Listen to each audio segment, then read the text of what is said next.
Assalamualaikum warahmatullahi wabarakatuh. Saya Maulana Gusti Bayu, NPM 20204009. Di sini saya akan membahas tentang perancangan dan implementasi perangkat lunak. Baik, pertama itu adalah perancangan perangkat lunak. Nah, konsep perancangan perangkat lunak itu ada dari 3 definisi, yaitu ada dari Pressman, itu mendefinisikan bahwa hasil perancangan nantinya merupakan representasi dari sesuatu yang akan dibangun, atau dalam hal ini adalah perangkat lunak. Kemudian dari Chonger, itu perancangan lebih dikhususkan ke ruang lingkup RPL atau rekayasa perangkat lunak, sehingga diasumsikan bahwa proses perancangan hanya bisa terjadi jika telah didahului oleh proses analisa. Sedangkan dari IEEE itu lebih menekankan bahwa dalam proses perancangan atau desain juga mencantumkan karakteristik dari sistem atau komponen yang akan diimplementasi. Jadi kesimpulannya itu, perancangan itu adalah sebuah proses untuk mendefinisikan sesuatu yang akan dikerjakan dengan menggunakan teknik yang bervariasi, serta di dalamnya melibatkan deskripsi mengenai arsitektur serta detail komponen dan juga keterbatasan yang akan dialami dalam proses pengerjaannya. Oke, setelah itu ada konsep perancangan perangkat lunak. Nah, ini ada dari IE. Itu perancangan perangkat lunak adalah bagian dari siklus hidup rekayasa perangkat lunak saat kebutuhan perangkat lunak telah dianalisa dan menjadi sebuah deskripsi sebagai dasar pengembangan perangkat lunak. Sedangkan dari si Kaplante itu dinyatakan bahwa proses perancangan perangkat lunak merupakan lanjutan dari proses analisa, khususnya dari SRS atau Software Requirement Specification. Kemudian dari Pressman dinyatakan bahwa perancangan perangkat lunak merupakan sebuah proses yang berulang dan interaktif, sehingga proses perancangan tidak akan hanya terdiri dari satu tahapan saja. Next, jadi kesimpulannya itu perancangan perangkat lunak itu merupakan sebuah proses berkelanjutan dari analisa, dan di dalamnya itu melakukan identifikasi hasil analisa serta menghasilkan konsep dasar untuk kepentingan pengembangan perangkat lunak. Kemudian ada selain model, kita juga ada syarat-syarat perancangan perangkat lunak agar berjalan dengan baik juga. Pertama itu fleksibel, jadi hasil perancangan harus dapat menyesuaikan diri dengan kebutuhan pengguna yang sewaktu-waktu bisa berubah. Kemudian mudah ditransfer, jadi hasil perancangan yang dapat mudah diterapkan di lingkungan perangkat keras yang berbeda, jadi bisa ditransfer ke perangkat lainnya gitu, jadi lebih mudah juga. Dan kemudian ketika itu mudah dimodifikasi, itu berkaitan dengan siklus hidup, artinya itu kayak yang mudah diganti ya kayak, dan mudah digunakan. Nah, ini syarat yang itu mudah digunakan, karena hasil perancangan yang baik harus mampu menghasilkan pengerjaan perangkat lunak yang mudah digunakan oleh pengguna. Jadi agar pengguna juga lebih lebih suka memakainya dan lebih kayak simple. Nah, jadi syarat-syarat itu juga harus mudah digunakan gitu, jadi pengguna juga lebih senang begitu. Kemudian handal, mampu meminimalkan kesalahan yang dibuat oleh pengembang perangkat lunak. Kemudian aman, hasil perancangan yang baik juga harus memperhatikan dari segi keamanan perangkat lunak yang dirancang, sehingga tidak akan membuat pengguna menjadi cemas. Jadi syarat-syarat perancangan itu perangkat lunak itu kita harus juga memperhatikan segi keamanannya. Jadi kalau hasil perancangan kita aman, perangkat lunak itu aman, jadi pengguna juga tidak khawatir gitu. Kalau misalnya dia menyimpan data pribadinya disimpan di situ, terus kalau misalnya nggak aman, nah bisa di hack orang. Dan sesuai anggaran, perancangan yang dibuat juga menyesuaikan anggaran yang kalau disediakan oleh pengguna. Jadi dalam merancang itu kita juga harus menyesuaikan dengan anggaran yang kita punya. Jadi kalau misalnya anggaran kita banyak, jadi kita bisa juga kalau misalnya anggaran kita banyak, nah perancangan juga yang kita buat juga semakin baik gitu. Jadi sesuai anggaran. Oke, jadi kemudian perancangan itu ada, yaitu perancangan sistem, kemudian perancangan detail dan SDD. Yang pertama itu perancangan sistem atau arsitektur, tahapan-tahapannya. Pertama itu merupakan perancangan yang menghasilkan bagaimana sebuah perangkat lunak tersebut dapat dipecah menjadi komponen-komponen terpisah yang saling berkaitan. Jadi sebuah arsitektur perangkat lunak merupakan kumpulan dari komponen perangkat lunak yang disusun secara terstruktur dan disajikan secara terintegrasi. Dan kemudian kedua itu perancangan detail. Perancangan detail itu tahapan ini adalah lanjutan dari tahapan yang pertama, yaitu menjelaskan secara detail dan tiap komponen yang telah dibuat. Dia bersama dengan perancangan sistem. Cuman untuk perancangan detail itu menjelaskan secara detail dan tiap komponen yang dibuat. Kemudian ada SDD atau Software Design Description. Nah, Software Design Description ini adalah dalam perancangan perangkat lunak di dalam standar IEEE. Setelah disebutkan bahwa yang dihasilkan dari proses tersebut merupakan dokumen Software Design Description. Kemudian dari perancangan perangkat lunak adalah Software Design Description. Kemudian SDD adalah representasi atau model dari perangkat lunak yang akan dibuat. Kemudian SDD sendiri itu diibaratkan kayak sebuah blueprint yang diharapkan mampu menjadikan alat komunikasi dari hasil sebuah perancangan perangkat lunak. Itu selain tahapan ada juga strategi dalam tahapan perancangan. Jadi ada strateginya. Kemudian itu yang pertama itu perancangan terstruktur.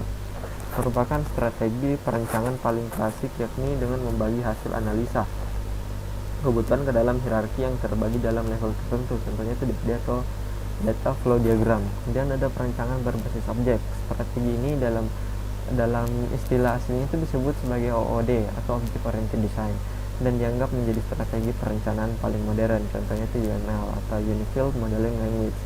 Kemudian perancangan struktur data. Jadi relasi logika antar elemen data secara individual. Dalam strategi ini mencakup data mengenai organisasi, metode akses, derajat asosiasi, tiap proses, sehingga informasi yang dibutuhkan dalam proses perangkat lunak.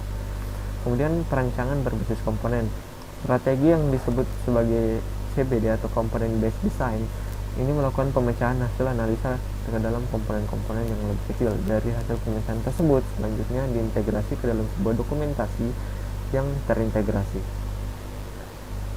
Kemudian konsep analisis dan perancangan. Jadi yang pertama itu adalah analisa kebutuhan sistem atau OOA, kemudian ke software recruitment system, kemudian ke perancangan perangkat lunak atau OOD, kemudian ke software design description, kemudian terakhir adalah implementasi perangkat lunak atau OOP. Oke, sini itu implementasi perangkat lunak. Pengertian implementasi sistem. Nah, implementasi adalah tahap penerapan dan sekaligus kemudian bagi sistem berdasarkan hasil analisa dan perancangan yang telah dilakukan. Tahap ini merupakan tahap yang menentukan pengembangan sistem. Sebagus apapun desain tahap yang menentukan pengembangan sistem, karena sebagus apapun desain yang telah dibuat tetapi tidak ada implementasi akan tidak ada gunanya. Jadi implementasi sistem itu adalah langkah-langkah atau prosedur yang dilakukan untuk menyelesaikan desain sistem yang telah setuju untuk menguji, menginstal, dan memulai sistem baru atau sistem yang diperbaiki untuk mengganti sistem yang lama. Kemudian strategi implementasi itu ada perubahan langsung, jalan paralel, dan perubahan bertahap. Nah, yang pertama itu perubahan langsung. Jadi strategi yang langsung menghentikan dan mengganti sistem dengan sistem yang baru. Perubahan langsung cocok untuk sistem skala kecil dan sistem-sistem yang memiliki perjalanan risiko kecil. Nah, kelebihan dari perubahan langsung itu ada 3. Yang pertama itu memberikan manfaat segera kepada organisasi. Yang kedua, memaksa pengguna untuk bekerja dengan sistem yang baru. Yang ketiga itu sederhana dan dalam perencanaan. Tapi selain ada kelebihan pasti ada kekurangannya. Nah, kekurangannya itu adalah tidak ada kata mundur jika terjadi kesalahan dengan sistem yang baru. Kemudian perlu perencanaan cadangan untuk persoalan di luar dugaan. Dan yang ketiga itu memerlukan perencanaan yang matang. Baik, yang kedua itu jalan paralel. Jadi dilakukan dengan cara menjalankan secara bersama-sama sistem yang lama dengan sistem yang baru. Strategi ini biasanya digunakan pada situasi di mana ada risiko yang lumayan tinggi terkait dengan proyek dan sistem merupakan pusat operasi bisnis dari sebuah organisasi. Nah, kelebihannya itu adalah dari jalan paralel ini bisa mundur jika ada masalah dengan sistem yang baru. Kedua itu dapat melakukan perbandingan antara sistem yang lama dengan yang baru. Kemudian ada juga kekurangannya, yaitu kayak berbiaya tinggi karena terdapat dua sistem yang berjalan. Jadi semakin banyak sistem, semakin juga banyak biaya yang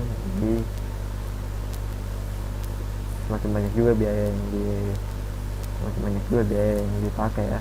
Kemudian 3, konsisten dalam menggunakan sistem yang baru, itu pengguna akan cenderung menggunakan sistem yang lama karena telah terbiasa. itu ada perubahan bertahap. Nah, sistem ini diperkenalkan secara bertahap-tahap. Perubahan bertahap ini cocok dengan sistem besar di mana masing-masing subsistem tidak memiliki ketergantungan yang besar. Tahap yang berbeda bisa diperkenalkan pada wilayah atau unit yang berbeda. Kelebihan itu, fokus perhatian akan lebih mudah karena dilaksanakan per subsistem atau kayak bertahap-tahap. Kedua itu, testing bisa dilakukan saat diperkenalkannya subsistem tersebut. Kurangannya itu butuh waktu yang lama untuk mendapatkan manfaat bisnis setelah tahap akhir perjalanan karena bertahap, jadi otomatis waktu yang dipakai juga cukup lama. Kemudian ada migrasi data. Nah, migrasi data itu adalah proses mentransfer data dari suatu sistem ke sistem lain bersamaan dengan mengganti storage, database atau aplikasi. Nah, tugas-tugasnya itu ada 5. Pertama itu membuat dan memvalidasi file, tabel, dan database. Yang kedua itu pengecekan dan perbaikan kesalahan format. Yang ketiga itu persiapan konversi data yang sudah diperbaiki. Yang keempat itu impor dan memasukkan data. Yang kelima itu memverifikasi data setelah berhasil diimpor. Oke, kemudian selanjutnya ada software testing. Nah, software testing itu adalah pengujian sistem. Adalah proses menilai kualitas sebuah sistem komputer. Salah satu caranya itu dengan mencari ketidaksesuaian antara program atau bug dengan keharapan pengguna dalam dokumen rekrutmen. Nah, tujuan dilakukannya software testing itu adalah yang pertama itu mengetahui kualitas program sebelum digunakan pengguna sesungguhnya, apakah sudah memenuhi standar kualitas yang diharapkan. Takutnya kan kalau kita kualitasnya nggak bagus, nah pengguna yang sesungguhnya itu pasti nggak bakal pakai. Kemudian menghindari kesalahan program, jangan sampai kesalahan ini menyusahkan pengguna karena akan berimbas pada reputasi perusahaan. Yang ketiga itu menghadirkan rasa aman dan percaya diri untuk melepaskan fitur atau program baru untuk konsumsi halayak. Apalagi sekarang kan banyak banget kayak aplikasi-aplikasi yang punya fitur-fitur yang atau program baru dan masyarakat juga sangat suka. Kemudian ada menemukan kesalahan di fase awal, tentu akan menghemat beban perbaikan daripada ketika ditemukannya kesalahan di fase production. Yang terakhir itu tim penguji akan memberikan sudut pandang yang berbeda dalam penggunaan program komputer. Ini itu adalah teknik software testing, atau yang pertama itu black box testing. Nah, dilakukan dengan cara memasukkan input ke sistem dan melihat hasil keluarannya apakah sesuai dengan yang diharapkan atau tidak. Teknik ini tidak melihat proses untuk menghasilkan keluaran. Yang kedua itu ada white box testing. Yang itu pengetesan justru dilakukan untuk mengetahui bagaimana proses menghasilkan keluaran. Kemudian ada juga level-level pengetesan. Nah, di level 1 itu yang pertama itu pengetesan atas modul-modul secara individual. Yang kedua itu lanjutkan pengetesan keseluruhan program. Yang ketiga itu kemudian pengetesan keseluruhan rangkaian program. Nah, di level kedua itu kita melakukan pengetesan seperti dikenal dengan pengetesan alpha testing atau verifikasi terlebih dahulu. Yang kedua itu program dijalankan di lingkungan simulasi. Ketiga, secara khusus dilakukan pengetesan input dengan cara dimasukkan nilai negatif ketika diharapkan hasilnya positif atau sebaliknya lah. Yang kedua, dimasukkan nilai di luar batas atau mendekati batas toleransi. Yang ketiga itu dimasukkan kombinasi yang salah. Contohnya kayak password yang masukkan salah, itu gimana pengetesannya. Level 3 itu dikenal dengan pengetesan atau beta testing atau validasi. Untuk mengetahui yang kedua itu untuk mengetahui lama waktu eksekusi. Yang ketiga itu melibatkan data dalam jumlah besar. Yang keempat untuk mengetahui lama pemulihan dari kesalahan atau kegagalan. Kemudian program dijalankan di lingkungan penggunaan langsung atau live. Kemudian dokumentasi. Jadi dokumentasi dalam perangkat lunak itu mencakup sebuah dokumen dan bahan tertulis yang berhubungan dengan pengembangan produk perangkat lunak. Yang di dalamnya terdapat dokumentasi untuk menjelaskan fungsionalitas produk dan memungkinkan adanya komunikasi apabila klien memiliki pertanyaan yang signifikan untuk ditanyakan pada tim pengembang. Kemudian dokumentasi berfungsi untuk sebagai panduan untuk proses pengembangan perangkat lunak serta membantu dalam menjelaskan produk kepada anggota tim departemen lain seperti tim pengembang yang menjelaskan pada anggota pemasaran. Sebenarnya itu jenis dokumentasi. Jadi jenis dokumentasi itu ada 2, dokumentasi teknis sistem dan petunjuk penggunaan aplikasi. Jadi jenis dokumentasi teknis sistem itu dibutuhkan oleh manajer teknik atau staf yang bertanggung jawab untuk menjalankan dan memelihara sistem. Sedangkan petunjuk penggunaan aplikasi itu dibutuhkan oleh pengguna yang menggunakan aplikasi guna menyelesaikan tugas mereka dengan sehari-hari, khususnya yang terkait dengan aplikasi baru. Ya baiklah, itu paparan materi dari saya. Kurang dan lebihnya mohon dimaafkan. Wabillahi taufiq wal hidayah. Wassalamualaikum warahmatullahi wabarakatuh.